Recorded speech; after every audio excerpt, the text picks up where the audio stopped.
Hello everybody, John Han with the Pulsing Cinema, and the movie of the day is the 1980 revenge film, The Exterminator, directed by James Glickenhaus, starring the late Robert Ginty as the vigilante, the late Christopher George as the cop that's chasing him, the late Steve James as the friend of Robert Ginty's character who gets killed by the thugs on the mean streets of New York, and sets off Robert Ginty, who is a veteran, just a average Joe, blue collar, trying to make his way in the world, and everybody's hassling his buddy.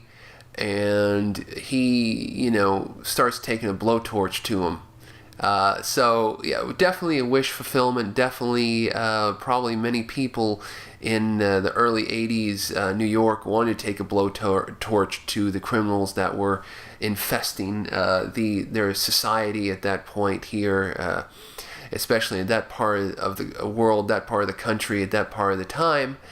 And so the film was just in the right place, the right time, very vicious. You've got that Vietnam War flashback at the beginning that is, pretty vicious with the beheading. And then the country music song, I had to heal it, I had to heal it. James Glickenhaus made these action films in the early 80s. Well, first of all, he made that film, The Psychic, or The Astrologer, aka Death Cult, which was a truly weird movie.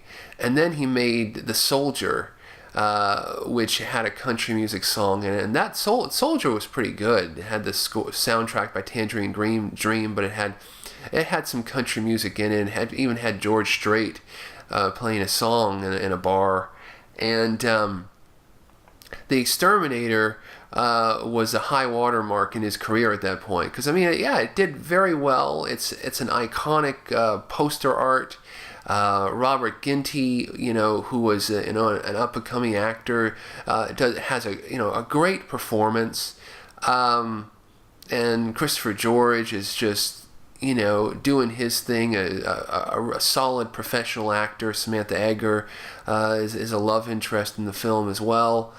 And you really feel the relationship between Steve James and Robert Ginty, and which sets him off on this path of vengeance. So basically, he's trying to right all the wrongs. He goes after people exploiting the kids, and he goes after everybody. And just starts, chopping up these people. Goes after mob bosses, goes after everybody. But I don't know, it just seems like kind of, at points, kind of directionless and unfocused. He's just starting to go vengeance and kill everybody, and the confrontation on the boat at the end, that's really good.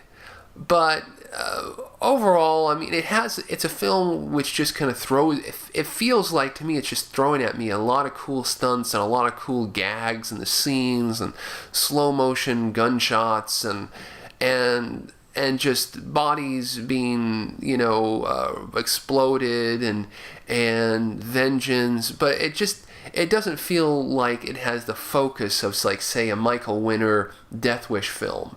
Even the loopiest, craziest Death Wish 3 or Death Wish 4, or The Crackdown, I think that was, there's, a narrative progression, a logical plot, and there's a focus, but it's a lot more directionless in The Exterminator. I guess, how can I put it? It just doesn't seem like it has a real strong narrative drive. It's just like, okay, vengeance, and then where is it going?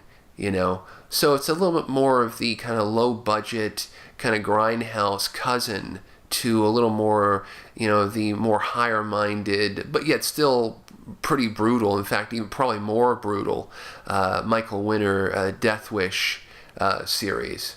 But in any case, definitely a cool film to watch, and I think the Robert Ginty's performance is quite good in the film.